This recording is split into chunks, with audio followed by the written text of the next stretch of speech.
सद्गुरु कबीर साहिब से किसी भक्त ने प्रश्न पूछा है,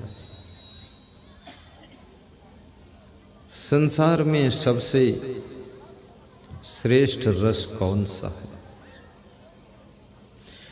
दुनिया तो विभिन्न रसों से भरी हुई है, संसार में रस ही रस है। फिर भी आश्चर्य है कि मनुष्य का जीवन नीरस है।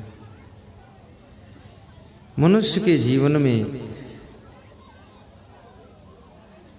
नीरसता का दर्शन हो रहा है।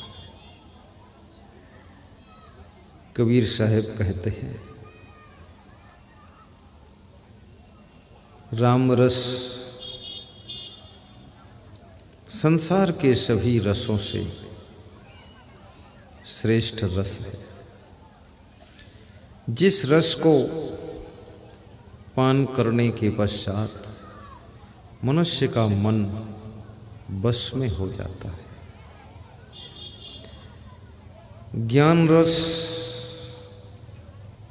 ही राम रस है। भक्ति का रस राम रस है। प्रेम का रस राम रस है। सेवा का रस राम रस है। सद्गुण और सदाचार का रस भी राम रस है। वीरता का रस भी राम रस है।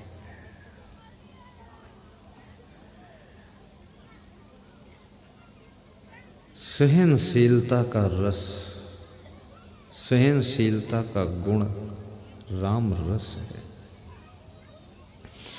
राम रस का तात्पर्य है कि राम में जो जो गुण थे, यदि वो गुण आप में है तो समझो आपको राम रस प्राप्त हो गया है।